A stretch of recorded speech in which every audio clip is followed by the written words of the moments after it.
7절에서 10절 말씀입니다. 야고보서 4장 7절에서 10절 말씀.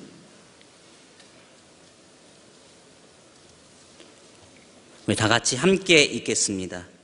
그런즉 너희는 하나님께 복종할지어다. 마귀를 대적하라. 그리하면 너희를 피하리라. 하나님을 가까이 하라. 그리하면 너희를 가까이 하시리라. 죄인들아 손을 깨끗이 하라. 두 마음을 품은 자들아 마음을 성결하게 하라. 슬퍼하며 애통하며 울지어다.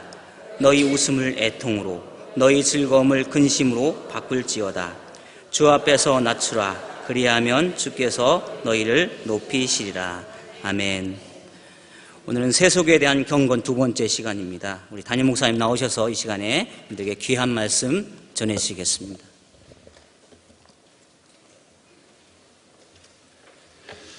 네, 세속에 대한 경건 세 번째 시간입니다. 네, 우리 옆에 계신 분하고 인사하겠습니다. 추석 잘 보내시기 바랍니다. 행복한 시간 보내시기 바랍니다.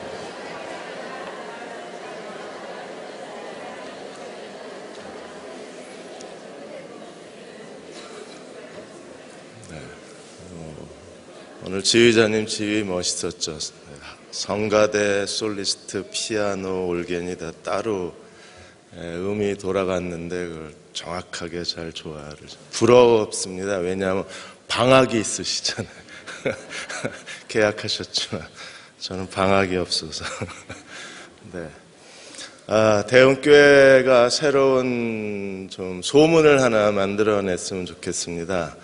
대흥교회 갔다 우리 농촌교회가 뭘 팔아달라고 맡기면 그날로 완판되더라. 어차피 참기름 드셔야 되니까 식당 가셔서 구입하시고, 또 광고 들으면서 저거나 사다 우리 어른들 갖다 드려야 되겠다, 추석 선물로. 그런 생각을 했는데 농촌교회에서 만들었으니까 정직하게 만들었을 것 같은 생각이 들어서 그렇습니다. 네, 오늘 야고보서 4장 말씀을 저희가 같이 나누게 되는데,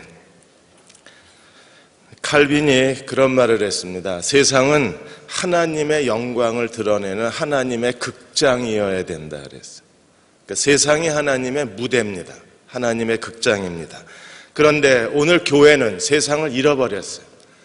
세상 사람들이 교회에 와서 교회하고 어떤 접촉점을 발견하지를 못합니다. 미국 같은 경우에 지금 불교가 갑자기 사람들에게 큰 관심의 대상이 돼서 불교에 빠져 있는 사람이 거의 3천만 명이 돼요.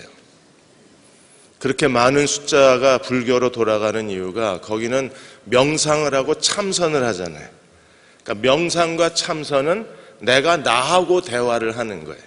그러니까 대화하는 게 어렵지가 않아요. 그런데 세상 사람들이 교회에 들어오면 자기들끼리 언어를 나누고 자기들만의 문화를 같이 공유하고, 세상 사람들은 도대체 무슨 말을 하는 건지 뭘 하자는 건지 전혀 이해가 안 되는 거예요. 더군다나 교회 안에 있는 이런 샤머니즘적인 무당 종교의 그런 특성들을 보면 사람들이 기겁을 해요. 일간 스포츠에서 오늘의 운세 보는 거나 뭐 예언받으러 쫓아다니는 거나 뭐가 다르냐고. 그래서 기독교에 대해서 사람들이 자꾸 닫아요, 마음의 문을. 그러다 보니까 불교 같은 데로 점점점 빠져들어가는 거예요. 교회가 세상을 잃어버렸을 뿐 아니라 그리스도인들도 세상을 잃어버린 거예요. 세상은 우리를 위한 하나님의 영광을 드러내는 나의 무대, 나의 극장입니다. 세상이 내가 거기서 공연을 하고 노래를 부르고 거기서 자신의 재능을 드러내는 하나님의 극장이어야 되는데, 더 이상 세상을 하나님의 극장으로 못 만드는 거예요. 왜 그래요? 세상의 친구가 되려다가 세상을 잃어버렸어요. 하나님은 하나님께서 세상에 우리를 세워주셔서 하나님의 영광과 하나님의 능력과 하나님의 존귀함을 드러내야 되는데, 우리가 그 하나님의 무대가 되지를 못하고 있는 거예요. 오늘 4장 6절에서 하나님께서 우리에게 뭐라고 말씀하셨어요? 더욱더 큰 은혜를 주신다 그랬습니다. 여러분, 하나님은 더욱더 큰 은혜를 주시는 분이세요. 헬라어 원문에 보시면 더 좋은 것을 더 많이 주시는데 진행형이에요. 지금도 하나님은 더 많은 것을, 더 좋은 것을 우리에게 더 주시기를 원하시는 하나님이시라는 거예요. 그러므로 하나님은요, 언제나 우리에게 풍성함과 존귀함을 더해 주시는 분이십니다. 세상이 주는 거하고 하나님이 주시는 게 질적으로 달라요. 중국산하고 한국산하고 달라요. 그런 것처럼 세상이 우리에게 줄 수 있는 거하고 하나님이 우리에게 주실 수 있는 게 달라요. 다른 걸 믿으십니까? 그러면 이 하나님이 더 좋은 것을 더 많이 주시는 하나님의 은혜로 들어가는 방법이 뭐냐 하면 겸손이라는 거예요. 겸손 외에는 누구도 이 하나님의 은혜의 자리로 들어갈 수가 없는 거예요. 그래서 하나님께서 6절에 말씀하시기를 하나님이 교만한 자를 물리치시고 어떻게 하신다고요? 겸손한 자에게 은혜를 주신다 그랬어요. 이게 하나님이 하시는 일입니다. 여러분, 장사하는 사람은 하루 종일 뭐 하나요? 장사를 합니다. 청소부는 하루 종일 뭐 해요? 청소를 해요. 선생님은 하루 종일 뭐 합니까? 가르쳐요. 하나님이 하루 종일 하시는 일이 뭔지 아십니까? 하나님의 잡. 하나님이 하시는 일이 뭐예요? 교만한 사람을 다 꺾으시고 겸손한 자를 찾아서 하나님의 은혜, 이 풍성한 은혜의 자리로 데려가시는 게 하나님이 하시는. 하나님은 쉬지 아니하시고 지금도 교만한 사람들을 하나님께서 넘어뜨리시고 겸손한 사람들을 존귀케 하시는 거예요. 그러므로 우리는 교만을 조심해야 합니다. 교만이라는 게 뭡니까? 교만이 천사를 마귀로 바꿔놓아서 하나님을 대적하게 만들어 놓지 않았어요. 교만이 에덴 동산에 들어오자 결국에 하나님처럼 되고 싶다는 인간의 욕망이 선악과를 따먹고 온 인류를 죄와 하나님의 저주와 하나님의 심판에 빠져들어가게 만든 거죠.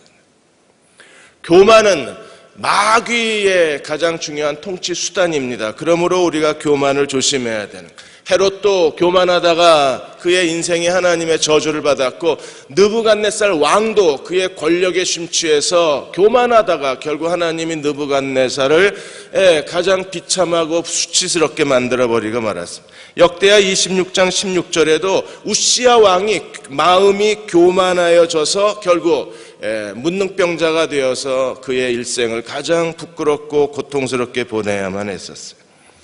교만하면 위험합니다. 왜요? 하나님은 교만한 사람의 그의 계획을 좌절시키시고 그의 꿈을 무너뜨리시기 때문에 그래요.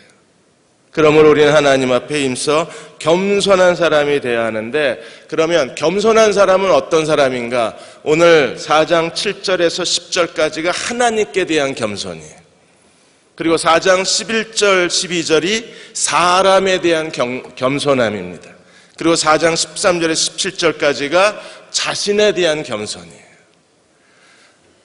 야고보 1장에서 하나님이 시련을 통해서 우리를 양육하셨습니다.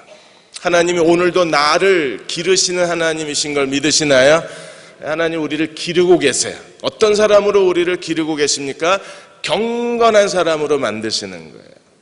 경건한 사람은 어떤 사람인가? 2장에 보시면 경건한 사람은 믿음만 소리 지르는 사람이 아니라 믿음의 행함을 가진 사람이어야 경건하다 그랬어요. 3장에서는요.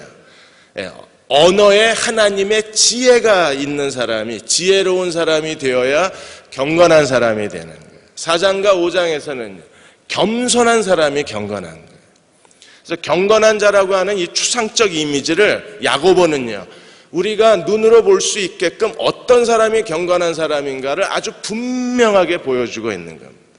가난한 사람들의 친구, 그 다음에 하나님 앞에 지혜로운 사람, 위로부터의 지혜, 세속적, 마귀적, 정욕적 지혜가 충만한 사람이 아니라 어떤 사람이에요? 위로부터의 지혜가 충만한 사람. 그리고 우리는 경건한 사람이 어떤 사람입니까? 세상 속에서 겸손한 사람이 경건한 사람이에요. 그래서 오늘 하나님께 대한 경건과 그리고 사람에 대한 경건을 보고 이번 주 금요일 날 하나님의 뜻에 대한 겸손함이 무엇인가를 살펴보고자 합니다. 먼저 하나님께 대한 겸손함입니다. 오늘 4장 7절에서 10절까지 하나님께 대한 세 가지가 권면이 나오는데 7절에 하나님께 복종하라, 8절에 하나님께 가까이 하라, 10절에 하나님 앞에 낮추라. 그러면 너희를 높이시리라. 그러면 하나님에 대한 겸손이 뭡니까? 하나님께 복종하라고 그랬을 때 복종이라고 하는 단어의 뜻은요, 휘포타게테라는 뜻은요, 자세를 낮춘다는 뜻이에요. 그 말은요, 너 위에 또 다른 분이 계시다는 겁니다. 그분이 누구세요? 하나님이십니다. 그 하나님이 내게 어떤 분이십니까? 내 인생의 주인이시요, 내 인생의 통치자이신, 나의 왕, 나의 주인이신 하나님이세요. 겸손한 사람은 어떤 사람인가요? 내 인생은 내 것이 아니라 내 인생의 주인은 하나님이심을 끊임없이 기억하고 사는 사람들이 겸손해요. 내 인생은 더 이상 내 것이 아닙니다.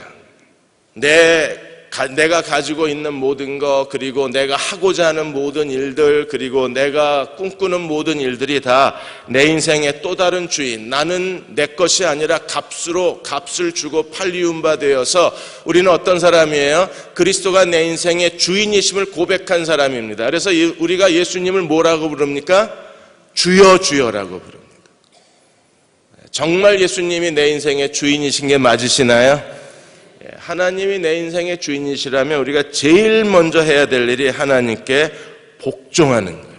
왜요? 그분이 내 인생의 주인이시니까. 그러므로 겸손한 사람들은 철저하고 충성스럽게 하나님께 복종하고 사는 사람입니다. 자신을 언제나 하나님 밑에다 두는 사람이에요. 신하의 자세, 종의 자세, 노예의 자리에 자기를 두고 그들은 하나님 말씀에 철저하게 순종합니다. 그리고 오늘에 복종하는 사람이에요. 왜?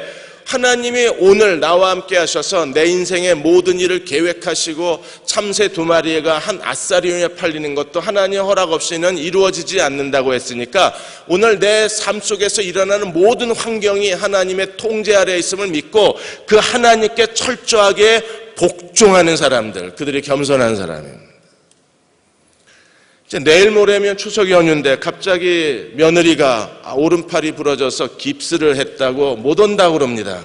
그냥 복종하십시오. 요새 가짜 깁스가 최고 매출을 올리고 있대. 시어머니하고 가서 일하기 싫은 거예요. 그러니까 가짜 깁스를 한다. 시어머니 여러분도 좀 잘하세요. 자식이잖아요, 자식. 좀 따뜻하고 자상하게 하세요. 그래서 추석이 되면 하나님의 사랑을 보여주셔야 되는 거예요. 가족들한테, 자녀들한테. 그래야 우리 부모님이 섬기는 하나님이 저렇게 좋은 분이시구나 하는 마음의 따뜻함을 얻을 수 있을 거잖아요. 그래서 그동안 잘못하셨으면 이번에 왔을 때 얘들아 내가 미안하다. 이제부터는 좋은 시아버지, 좋은 시어머니, 좋은 장인, 좋은 장모가 되겠다. 그렇게 약속을 하시고 뭘 보여주셔야 돼요? 겸손을 보여주셔야 돼요. 겸손. 그래서 하나님께 철저하게 복종하는 사람들은 하나님의 말씀에 복종하고 오늘 내 앞에서 전개되어지는 모든 일어나는 일들에 대해서 복종하는 사람들. 그게 왜 일어났는지 이해가 되지 않지만 그게 좋은 일이든 나쁜 일이든 전혀 상관이 없어요. 갑자기 이런 일이 왜 내 인생에 일어나야 하나? 복종해야 되는 거예요. 어떤 사람이 갑자기 내게 새로운 일을 주고 그 일을 해보지 않겠느냐고 내게 질문을 하면 나는 준비가 되지 않았지만 그러나 복종하는 사람이 하나님이 그를 더 넓은 세상으로 데려가고 오랫동안 기도했던 일들이 하나님께서 그에게 응답해 주시는 거인지도 모르잖아요.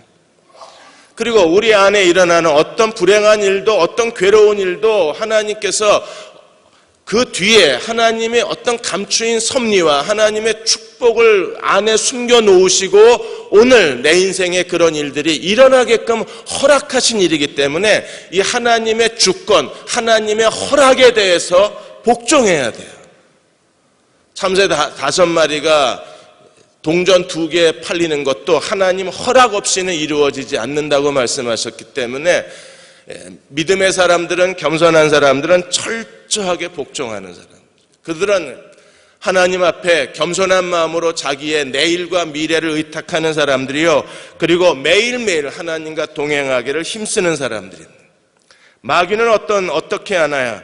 7절에 보시면 하나님께 복종할지어다 마귀를 대적하라 그리하면 너희를 피하리라. 마귀가 하는 일이 뭡니까?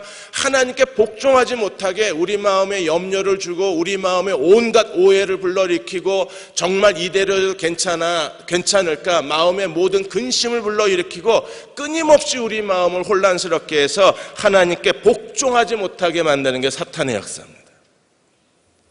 하나님은 복종하라고 그랬는데 사탄은 이렇게 말합니다. 그냥 거기 서 있으면 위험하다고 말해요. 하나님은 거기 서 있으면 내가 인도하겠다고 약속하셨습니다. 그러나 마귀는요, 거기 서 있다간 다 망한다고 소리를 지릅니다.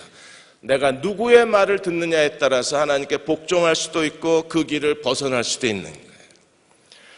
사도행전 5장 3절에 보시면 아나니아가 결국에 땅을 팔고 하나님 앞에 절반을 바치게 된 가장 큰 이유가 어디 있어요? 아나니아야, 어찌하여 사탄이 내 마음에 가득하여 내가 성령을 속이고 땅값 얼마를 감추었느냐 그랬어요. 다 바치고 싶은 것은요, 성령의 음성이었어요. 그러나 절반만 바치자고 말한 건 누구의 목소리였겠습니까?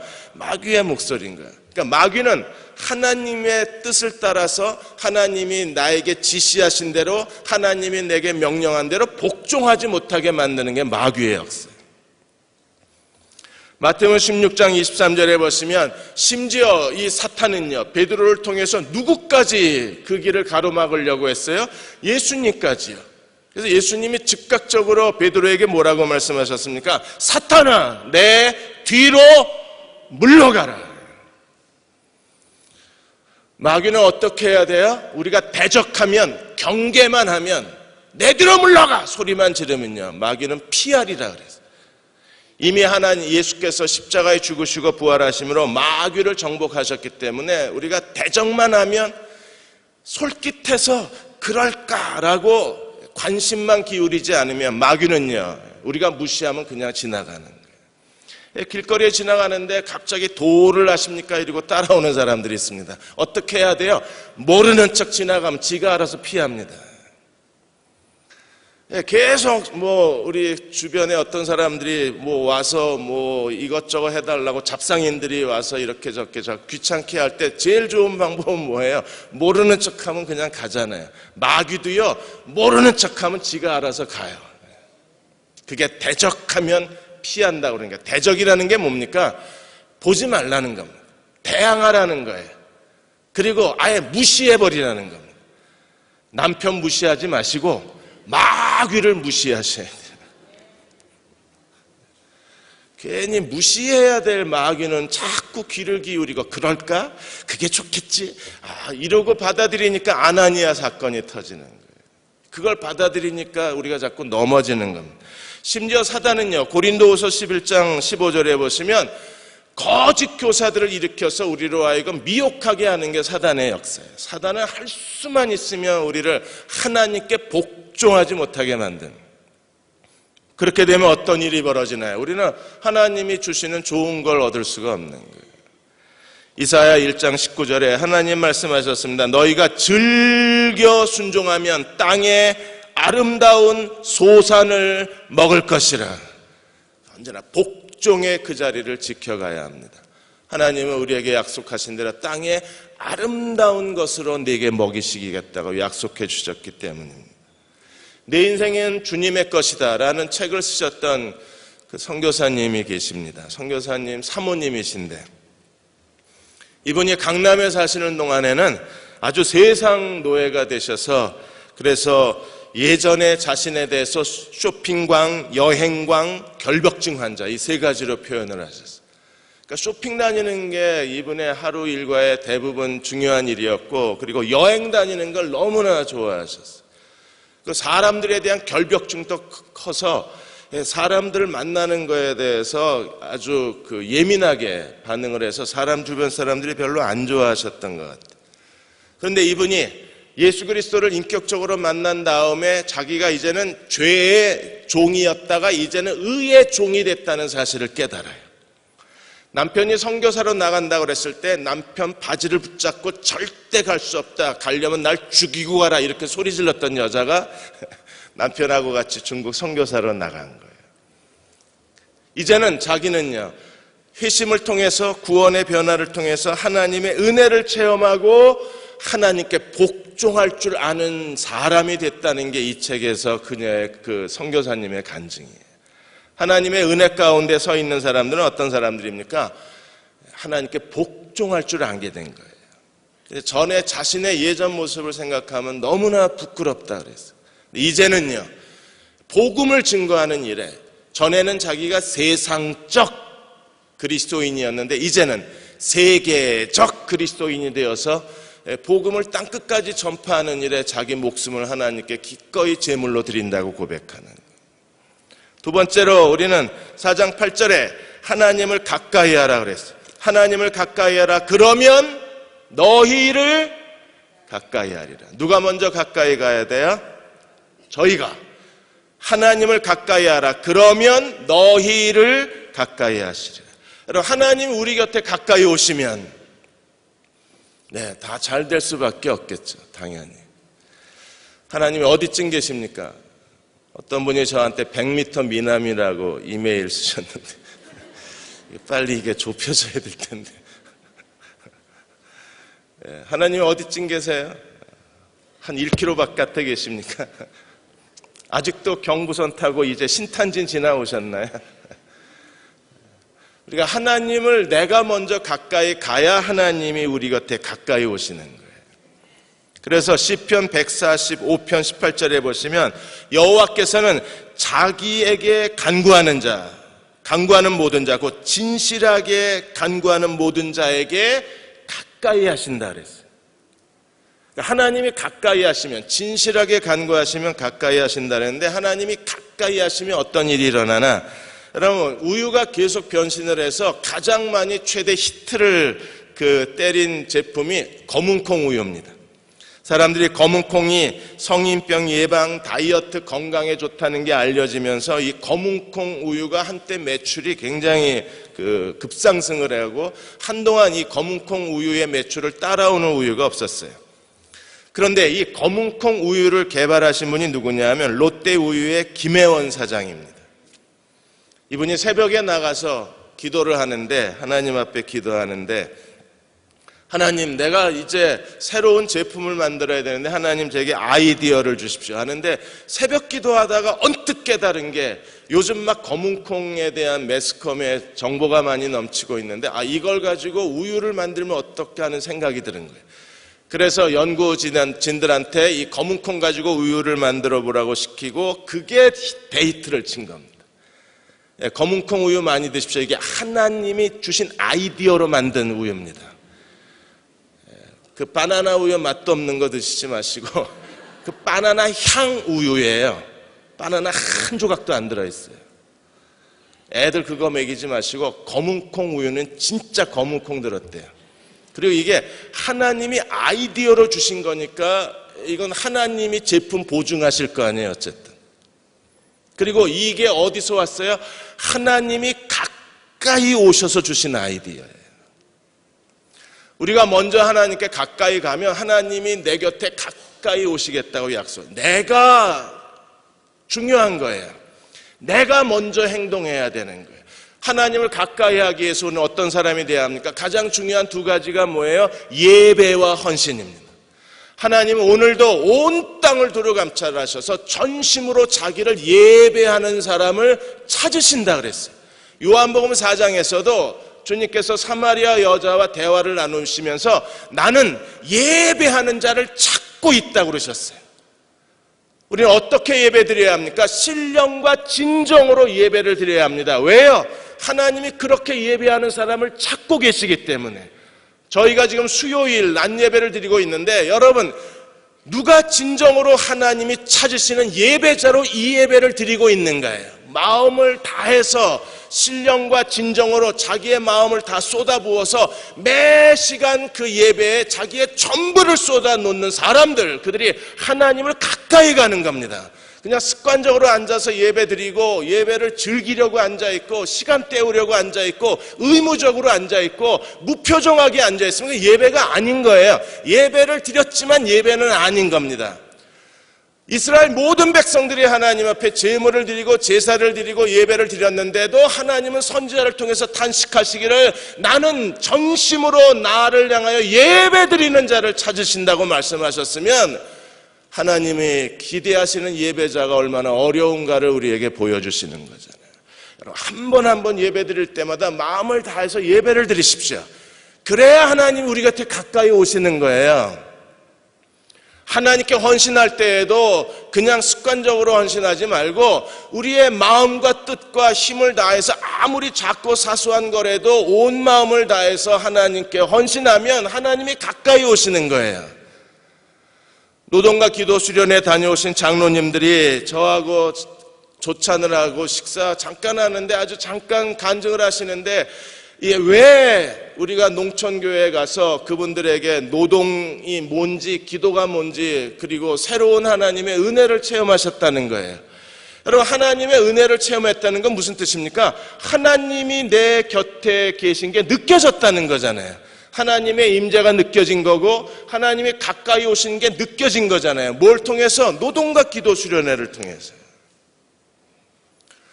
예배와 헌신하는 일에 최 마음을 다 기울이는 사람들은 하나님께서 가까이 오시는 거예요. 우리가 하나님께 날마다 가까이 나아가기 위해서 여러분들이 예배를 사모하고 예배를 사랑하고 예배드리는 일에 온 힘을 기울여서 그 하나에 자기의 전부를 쏟아 놓아야 되는 거예요. 어떤 분들은 제가 설교하는 거에 대해서 걱정이 되셔서 좀 살살 설교하라고 아니 무슨 설교가 무슨 살살이 어디 있고 제가 하도 애처로우셨나 봐요. 하도 애를 쓰고 설교를 하니까. 여러분, 저는요 항상 설교를 딱 만들어 놓으면 이게 내 마지막 설교가 돼도 괜찮나 이 질문을 합니다. 하나님 앞에 이 설교 내용이 하나님 앞에 묵상하고 찾아낸 메시지가 이게 마지막 설교로 조경호의 마지막 설교라고 여기에 신문 기사가 실려도 괜찮나, 사람들이 이걸 마지막 설교라고 들어도 괜찮나, 그렇게 준비를 합니다. 그러니까 아우성을 칠 수밖에 없는 거예요. 왜? 마지막 설교예요 이건 저에게. 그러니까 여러분도 마지막 예배 드리듯이 하나님이 예배를 드리면 하나님이 가까이 와 계신 걸 확인하실 수 있을 거죠. 그리고 항상 하나님이 그 곁에 계신 사람들은 하나님이 약속하신 대로 언제나 더 큰 은혜의 자리로 갈 수밖에 없는 거잖아요. 가까이 계신다는 거는요, 하나님이 내 위에 계신다는 거예요. 하나님이 내 인생의 상사라는 겁니다. 내 인생의 주인이라는 거예요. 그분이 내 인생의 주관자라는 거예요. 그러므로 내 인생의 운명을 결정하는 최고 결정권자는 하나님이세요. 그러므로 하나님께 친근히 할 수밖에 없는 거예요. 직장 생활하는 여러분의 아들, 딸들이 제일 힘들어하는 사람이 누굽니까? 인사 고과 평가점을 줄 수 있는 부장이 정말 어려운 거예요. 그래서 이 부장이 시키면 부하 직원들은 거절을 못합니다. 왜? 부하 직원이 생사의 결정권을 갖고 있기 때문에. 그래서 언제나 부장 곁에 직원들이 있는 거예요. 여러분, 하나님이 내 인생의 최고의 결정권자이심을 믿는다면 누구에게 가까이 해야 합니까? 하나님께 가까이 해야죠. 가서 아부하세요. 이번 추석 선물 좀 큼직큼직한 거 좀 갖다 드리시고, 하나님께 대한 우리의 충성이 그분께 드려져야, 그래야 내가 하나님을 내 인생의 최고 결정권자로 인정하고 하나님을 마음을 다하여, 하나님이 원하시는 게 뭐예요? 그분을 경배하고 그분을 송축하는 일입니다. 그러므로 하나님을 경배하는 일에 실패하면 그 하나님을 무시한 게 되는 거잖아요. 하나님에게서 멀어지게 되는 거예요. 베드로가 왜 그렇게 됐어요? 주님을 멀찍이 따라가다가 결국에 계집종 아이 앞에서 예수님을 모른다고 3번 부인하고 저주하다가 정말 망신을 당했잖아요. 하나님을 멀찍이 따라가는 게 어려운 거예요. 그러므로 우리는요, 하나님을 가까이 하기에 최선에 다 기울이는데, 예배와 헌신을 통해서 뭘 증명하자고 하는 겁니까? 그분이 내 인생의 최고 결정권자이심을 고백하는 거예요. 그래야 하나님께서 우리의 남은 생에 하나님의 뜻대로 우리의 인생을 만들어가 주실 수 있기 때문에 그래요. 그러므로 하나님과의 관계에 있어서 제일 무서운 건 뭘까요? 죄가 제일 무서운 거예요. 시편 이사야 59장 2절에 보시면 오직 너희 죄악이 너희와 너희 하나님 사이를 내었고 그랬습니다. 죄가 가로막는 거예요. 누구와 누구를? 하나님과 나 사이를. 일단 하나님과 나 사이가 가로막히면 하나님이 우리를 도와주실 수도 없고 우리가 하나님께 가까이 나아갈 수도 없어요. 그 결과는요, 결국 죄의 담이 가로막힌 사람들은 부끄러움을 당할 수밖에 없는 거예요. 분노, 죄는요 하나님의 분노를 가져와요. 죄는요 하나님과의 단절을 가져와요. 죄는 하나님에게서 점점점 멀어져서 결국에 스스로 표류하게 만드는 거예요. 그러므로 레위기 10장 3절에서 하나님이 뭐라고 말씀하셨습니까? 나를 가까이 하는 자 중에 내가 거룩함을 얻으리라 그랬어요. 하나님을 가까이 하려고 모든 노력을 다하는 사람들, 하나님과 교제하기를 힘쓰는 사람들, 매일 하나님을 예배하고 경배하는 일에 삶의 자신의 전부를 쏟아놓는 사람들, 내가 그들 가운데 거룩함을 얻는다고 말씀하신 거예요. 그러므로 우리는 이 죄에 빠지지 아니하도록 하나님 앞에 스스로 자신을 잘 관리를 해야 되는데 8절에 이렇게 말했습니다. 하나님을 가까이 하라. 그리하면 너희를 가까이 하시리라. 죄인들아 손을 깨끗이 하라. 두 마음을 품은 자들아 마음을 성결케 하라. 죄인들아 손을 깨끗이 하라. 두 마음을 품은 사람들아 마음을 성결케 하라. 손과 마음이 정결해야 합니다. 손과 마음이 깨끗해야 합니다. 손과 마음이 하나님 앞에 거룩해져야 합니다. 그래야 우리는요 하나님을 가까이 할 수 있는 사람이 될 수 있는 거예요. 손을 뭐를 의미합니까? 우리의 모든 일상생활이요. 마음은요 겉으로는 깨끗할지 몰라도 우리 마음에 사람들 앞에 웃고 있지만 그 마음에 사람들에 대한 분노와 증오심과 용서하지 않는 마음을 품고 있다면 그 사람은 위선자잖아요. 그래서 손이 깨끗해야 되고 마음이 깨끗한 사람이 돼야 돼요. 매일의 삶 속에서 여러분 하나님 앞에 스스로 자신의 손과 마음을 정결케 하는 종들이 되셔서 하나님을 가까이 따르시기를 주의 이름으로 축원합니다. 그럼 내가 너와 내 곁에 가까이 있겠다 그랬어요. 집에 불이 났습니다. 소방차가 3분 내에 그 황금 시간대 안에 들어와야 불을 꺼야 돼요.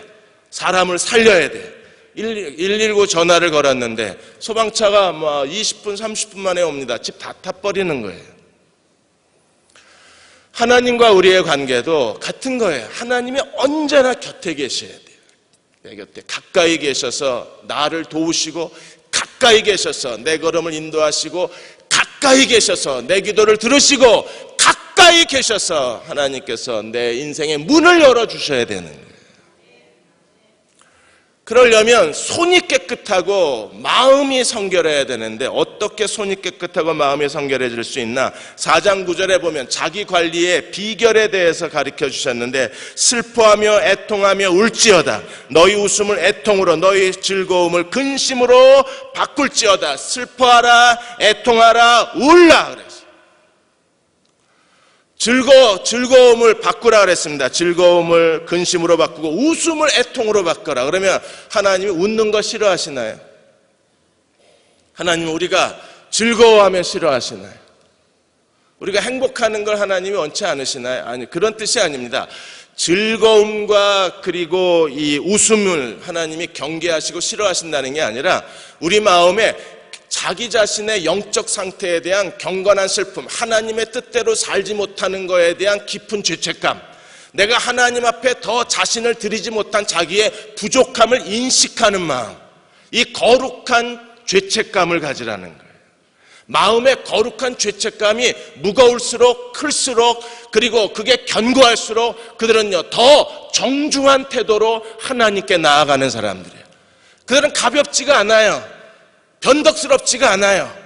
언제나 삶에 정중동, 무거움이 있어요. 영적 무게가 있고, 그리고 영적인 품위가 있고, 하나님께 대한 믿음의 거룩한 헌신이 깊이가 있어요. 인격적 깊이가 있어요. 어떻게 그게 가능한가?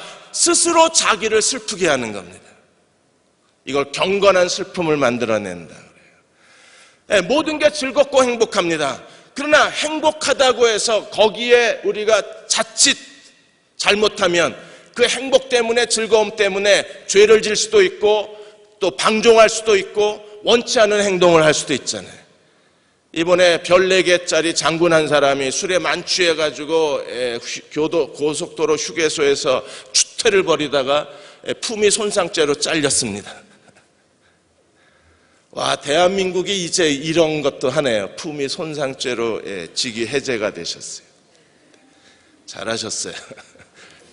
그리스도인들도 좀 품위를 지킬 줄 알아야 돼요. 근데 이 영적 품위가 어디서 지키느냐 하면 마음속에 우리는 다른 사람처럼 언제나 즐거워할 수 있습니다. 행복해할 수 있어요. 기뻐할 수 있습니다. 그러면서도 마음 저 깊은 곳에서는 영적 무게가 딱 자리 잡고 있는 거예요. 이게 경건한 슬픔입니다. 어떤 슬픔이요? 내가 더 하나님께 헌신하지 못하는 거, 내가 더 하나님께 기도하지 못하는 거, 내가 하나님께 더 드리지 못하는 거에 대해서, 더 거룩하지 못한 거에 대해서, 더 영광스러운 그릇으로 쓰임받지 못하는 거에 대해서, 하나님이 원하시는 것이 이게 아닐 텐데 왜 내가 하나님이 원하시는 삶을 살지 못하나, 그런 거룩한 자책감이, 자기 부족감이, 나는 부족하다, 나는 모자른 사람이다, 하나님의 은혜가 아니었으면 내가 여기까지 오지도 못했다, 그런 거룩한 자각, 그리고 그거에 대한 감사, 그거로 인한 겸허함,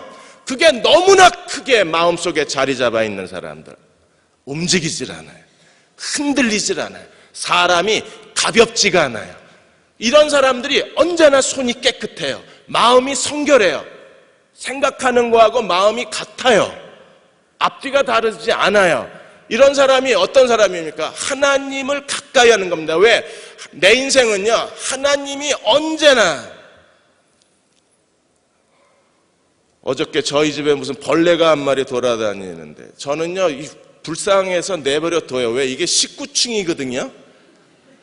내버려둬도 얘 굶어 죽어야 돼요. 먹을 게 하나도 없어요, 집에. 귀뚜라미도 하나 살고요. 그냥 내버려둡니다. 측은해서. 근데 제 아내는 그냥 밟아버리더라고요.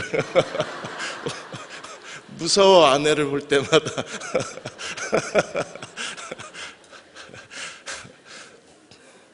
또 실수를 했네요.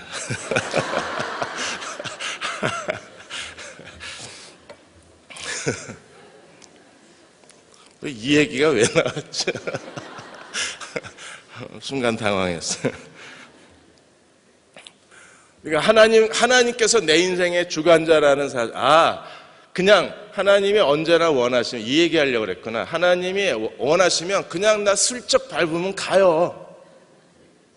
내가 무슨 게 대단한 존재입니까? 뭐야 이거, 그리고 쭉 밟으면 그냥 가는 거예요. 그날로 나는 가요. 왜? 하나님이 내 인생의 절대 주권자시기 때문에. 그냥 그날로 조경호 너 왜 이러니? 이러고 지그시 누르면요, 끝난 거예요. 그래서 이렇게 아픈가? 지그시 누르면 간 인생이에요. 이제 더 쓸데가 없는 인생이에요.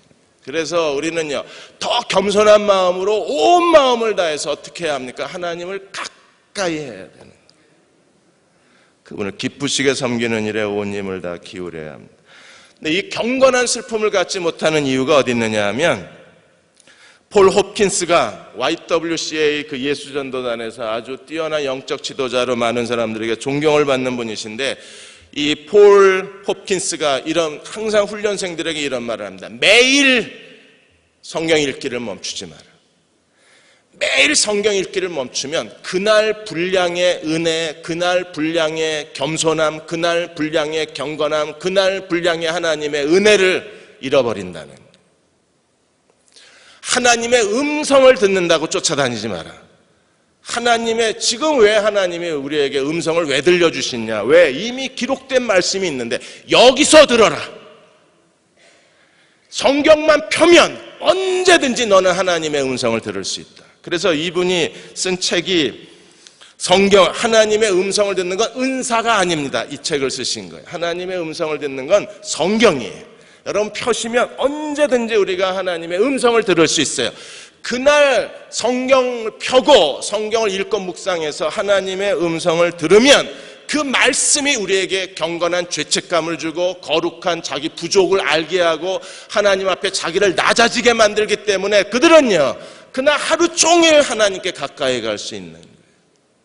그러나 전혀 성경을 안 읽고 우리가 하나님 앞에 기도도 전혀 하지 않으면 이 경건한 슬픔, 애통하며 울지어다 이게 작동이 안 되는 거예요. 우리 마음에 어느 정도 그냥 혼자 자기 신세 한탄하고 우는 게 아니라 하나님을 생각하고 슬퍼하고 하나님을 생각하고 애통하고 하나님을 생각하고 우는 사람들, 그들이 경건한 거예요. 그리고 하나님이 그들의 인생에 새로운 일들을 이루어내실 수 있는 거예요. 마지막으로 4장 10절에 보시면 주 앞에서 낮추라. 그리하면 주께서 너희를 어떻게 하시리라? 높이시리라. 이 하나님의 절대 주권이 여기 있는 겁니다. 여러분 우리가 해야 할 일은요 하나님 앞에 그냥 낮추기만 하면 돼요. 왜? 언젠가 하나님이 우리를 높이시면 순식간에 내 인생은 바뀌는 거예요. 다윗이 이스라엘 왕으로 기름 부음을 받았지만 그가 10여 년 동안에 광야의 도피자로 부끄럽게 살았습니다.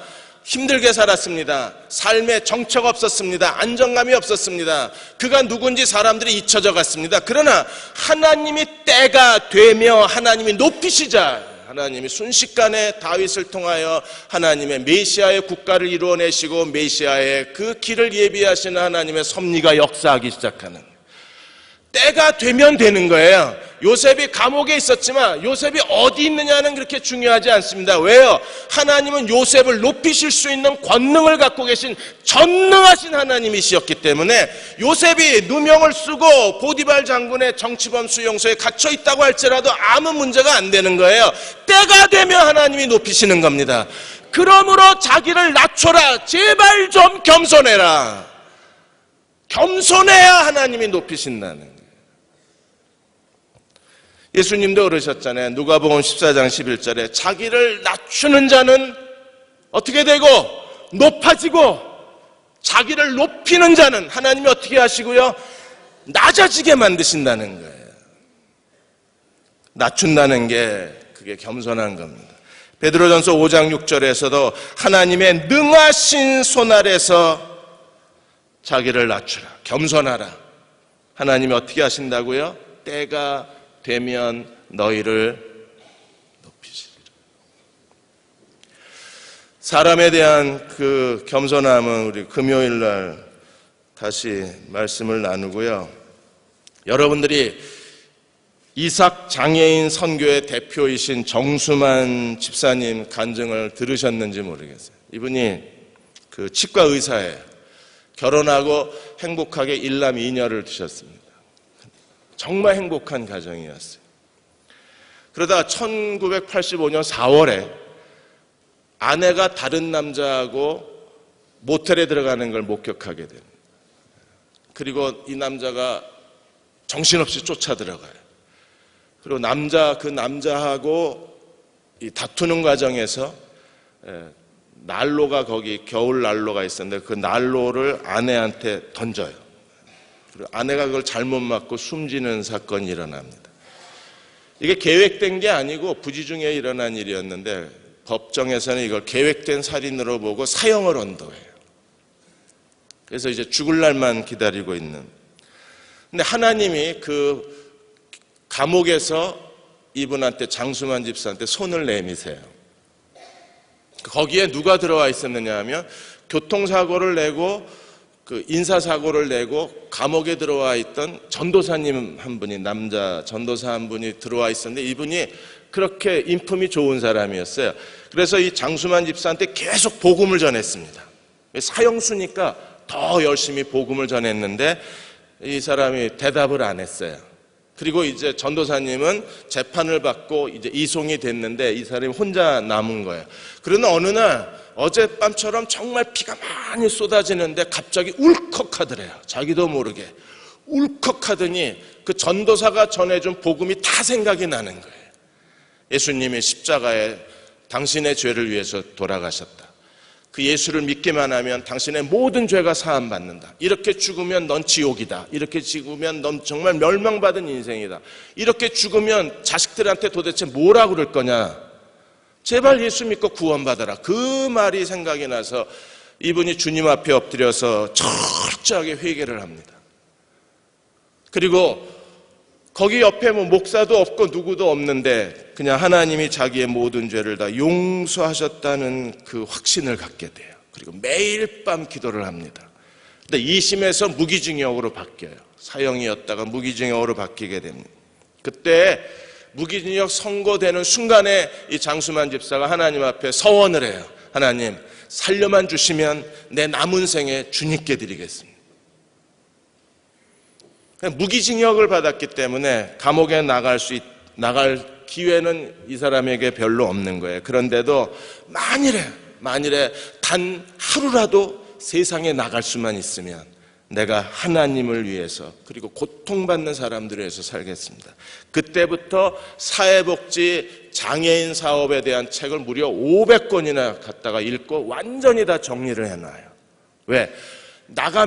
하루라도 나가면 정말 버림받은 사람들을 위해서 자기가 남은 생에 살겠다고 500권을 읽어요. 근데 하나님이 얼마나 은혜로우신가 보세요. 이렇게 하나님께 겸손하게 점점 가까이 나아가니까 그 책을 빌리는 과정 가운데에서 한 자매를 알게 돼요. 그리고 이 자매가 편지를 교환하는 가운데에서 장수만 집사가 진정으로 회심하고 그 안에 하나님의 그 마음이 살아있다는 걸 느끼게 됩니다. 그래서 2년 동안에 이 둘이 주고받은 편지가 8,000통이 넘어요. 그렇게 서로 주고받다가 이 여자가 결심을 합니다. 당신이 언제 나올지 모르지만 당신하고 결혼하겠다고. 그래서 2000년 8월에 옥중 결혼을 해요. 대단한 여자 아닌가요?